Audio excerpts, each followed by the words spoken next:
வணக்கம். இது செங்கதிரின் இன்றைய முக்கிய செய்திகள். முதலில் தலைப்புச் செய்திகள். இலங்கையில் பட்டப்பகலில் ஆடையின்றி சைக்கிள் ஓட்டிய நபர் வீடியோ வெளியானதால் பரபரப்பு. சந்தேக நபரை தேடி போலீசார் வலைவீச்சு. வேறு மனித புதைகுழிகளும் உண்டா? ஸ்கேனர் உதவியுடன் செம்மணியில் தொடரும் அகழ்வு பணி. தமிழீழம் என குறிப்பிட்டதால் அர்ச்சுனா எம்பிக்கு வந்த சிக்கல். வாக்குமூலம் வழங்க சிஐடியில் முன்னிலை. இலங்கையில் பதிவான பயங்கரம். தாயை கொடூரமாக கொன்ற மகள், மாமியாரை கழுத்து நெரித்து கொன்ற மருமகன், அதிர்ச்சி பின்னணி. நாடளாவிய ரீதியில் ஆயிரக்கணக்கானோர் கைது, போலீசார் அதிரடி நடவடிக்கை.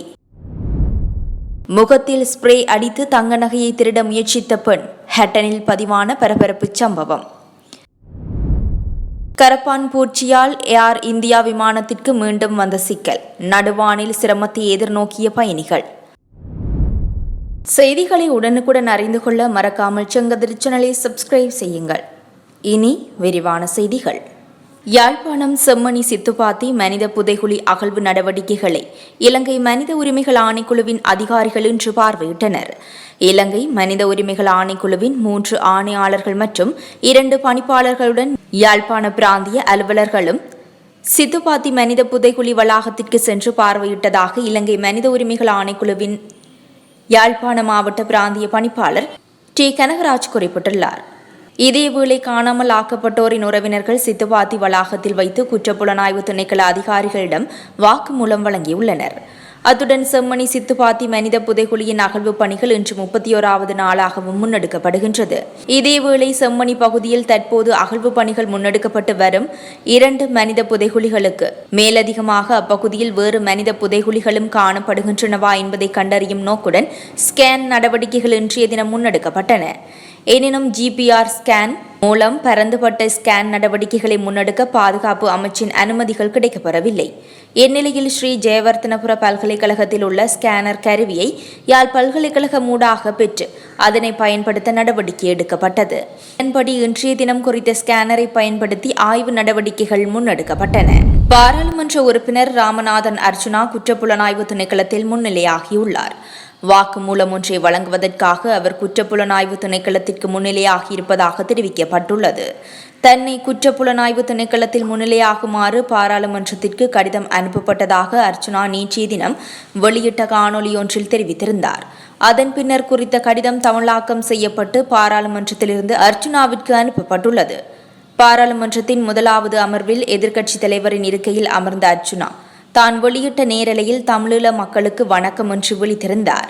அவர் தமிழீழம் என்ற சொல்லை பயன்படுத்தியமை தொடர்பில் விளக்கமளிப்பதற்காகவே குற்றப்புலனாய்வு திணைக்களத்திற்கு அழைக்கப்பட்டுள்ளார். இலங்கைக்கும் இந்தியாவிற்கும் இடையில் அண்மையில் கையெழுத்தான புரிந்துணர்வு ஒப்பந்தங்களை செல்லுபடியற்றதாக்கி உத்தரவிடக் கோரி தாக்கல் செய்யப்பட்ட 2 அடிப்படை உரிமைகள் மனுக்கள் இன்று உயர் நீதிமன்றத்தால் விசாரணையின்றி தள்ளுபடி செய்யப்பட்டன. நீதியரசர்களான அச்சல வெங்கப்புலி மற்றும் பிரியந்த பெர்னாண்டோ ஆகிய 2 அடங்கிய உயர் நீதிமன்ற நீதியரசர்கள் ஆயம் இந்த தீர்ப்பை அறிவித்தனர். பாதுகாப்பு ஒத்துழைப்பு, வெற்றிகரமான டிஜிட்டல் தீர்வுகளை பகிர்ந்து கொள்ளல் மற்றும் கிழக்கு மாகாணத்திற்கான பல்துறை மானிய உதவி குறித்த புரிந்துணர்வு ஒப்பந்தம் உள்ளிட்ட இந்தியாவிற்கும் இலங்கைக்கும் இடையிலான 7 புரிந்துணர்வு ஒப்பந்தங்கள் கடந்த ஏப்ரல் 5ஆம் தேதி கையெழுத்திடப்பட்டன. இந்த ஒப்பந்தங்களை செல்லுபடியற்றதாக்க கோரி வைத்தியர் குணதாச அமரசேகர மற்றும் வினிவித பெரமுன உள்ளிட்ட தரப்பினர் இந்த மனுக்களை தாக்கல் செய்திருந்தனர். நுவரெலியா ஹட்டனில் உள்ள ஒரு நகைக்கடையில் இருந்து 2,75,000 ரூபாய் மதிப்புள்ள தங்க மாலையை திருட முயன்ற பெண்ணுக்கு பிணை வழங்கப்பட்டுள்ளது. நகையை திருடிய குற்றச்சாட்டில் கைது செய்யப்பட்ட குறித்த பெண் ஹட்டன் பதில் நீதவான் எஸ் பார்த்திபன் முன்னிலையில் கடந்த 1ஆம் தேதி முன்னிலைப்படுத்தப்பட்ட போது குற்றத்தை ஒப்புக்கொண்டுள்ளார். குற்றம் சாட்டப்பட்ட பெண்ணை 5 லட்சம் ரூபாய் சரீர பிணையில் விடுவிக்குமாறு உத்தரவிட நீதவான் நாளைய தினம் வழக்கை மீண்டும் விசாரிக்க உத்தரவிட்டார். இவ்வாறு பிணையில் விடுவிக்கப்பட்ட கொழும்பைச் சேர்ந்த 26 வயதுடைய பெண் ஒரு குழந்தையின் தாய் ஆவார். குறித்த பெண் மஸ்கெலியா உப்காட் பகுதியில் சிறிது காலம் வசித்து வந்ததாகவும் தற்போது கொழும்பில் வசித்து வருவதாகவும் போலீசாரின் ஆரம்பகட்ட விசாரணைகளில் தெரிய வந்துள்ளது. மேலும் அவர் தனது கணவரிடம் இருந்து பிரிந்து வாழ்ந்து வருவதாகவும் ஆடை தொழிற்சாலை ஒன்றில் பணிபுரிந்து வருவதாகவும் தெரிவிக்கப்பட்டுள்ளது.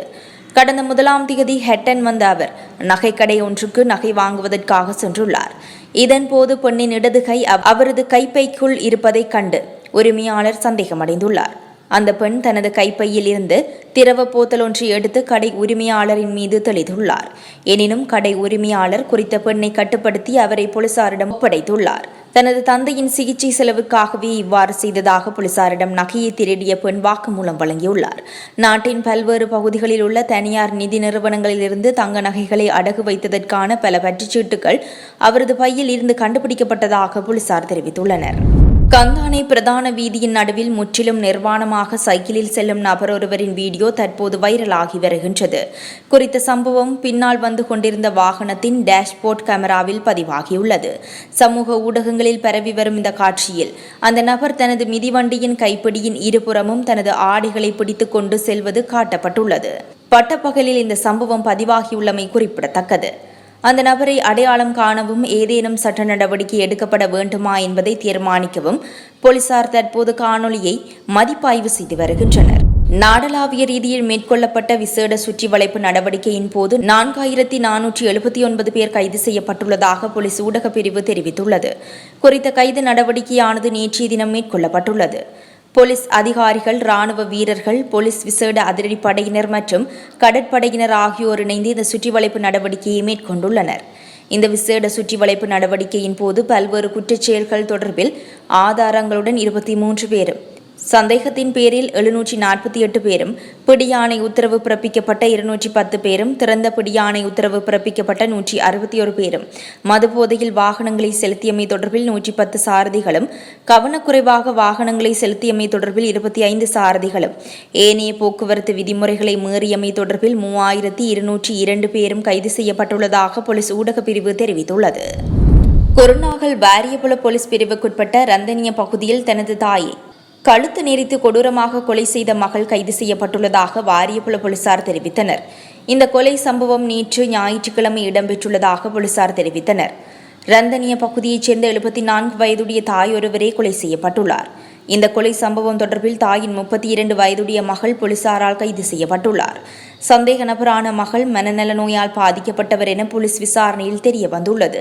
இதேவேளை ரத்னபுரி டிப்போ சந்தி பகுதியில் உள்ள வீடொன்றில் தனது மாமியாரை கழுத்து நெரித்து கொலை செய்த மருமகன் நேற்று கைது செய்யப்பட்டதாக ரத்னபுரி போலீசார் தெரிவித்தனர். இந்த கொலை சம்பவம் நேற்றைய தினம் அதிகாலை இடம்பெற்றுள்ளதாக போலீசார் தெரிவித்தனர்.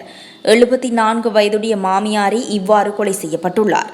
போலீசாரின் விசாரணைகளில் மருமகனுக்கும் மாமியாருக்கும் இடையில் ஏற்பட்ட தகராறு காரணமாக இந்த கொலை இடம்பெற்றுள்ளதாக தெரிய வந்துள்ளது. இதனையடுத்து சந்தேக நபரான 29 வயதுடைய மருமகன் போலீசாரால் கைது செய்யப்பட்டுள்ளார். நடுவானில் பறந்து கொண்டிருந்த ஏர் இந்தியா விமானத்தினுள்ளே கரப்பான் பூச்சிகள் இருந்ததால் பயணிகள் சிரமங்களை எதிர்நோக்கியதாக தெரிவிக்கப்படுகின்றது. இந்த சம்பவத்திற்கு விமான சேவை நிறுவனம் மன்னிப்பு கேட்டுள்ளதாகவும் கூறப்படுகின்றது. சான் பிரான்சிஸ்கோவில் இருந்து மும்பைக்கு சென்ற விமானத்திலேயே இந்த சம்பவம் பதிவாகியுள்ளது. விமானத்தில் சில கரப்பான் பூச்சிகள் இருந்ததால் 2 பயணிகள் சிரமத்திற்கு ஆளாகினர். இதையடுத்து விமான ஊழியர்கள் அவர்களை வேறு இடத்திற்கு மாற்றம் செய்து அமர வைத்தனர். அதன் பிறகு கொல்கத்தாவில் எரிபொருள் நிரப்புவதற்காக விமானம் நிறுத்தப்பட்டது. அப்போது விமானத்தின் உள்ளே சுத்தம் செய்யப்பட்டு பிரச்சினைக்கு தீர்வு காணப்பட்டது. விமானத்தில் வழக்கமான தூய்மை பணிகள் மேற்கொண்டு வந்தாலும் விமானம் தரையில் இருக்கும்போது சில நேரங்களில் பூச்சிகள் உள்ளே நுழைய வாய்ப்புள்ளதாக குறித்த விமான சேவை நிறுவனம் விளக்கம் அளித்துள்ளது. செய்திகளை உடனுக்குடன் அறிந்து கொள்ள மறக்காமல் செங்கதிர் சேனலை சப்ஸ்கிரைப் செய்யுங்கள்.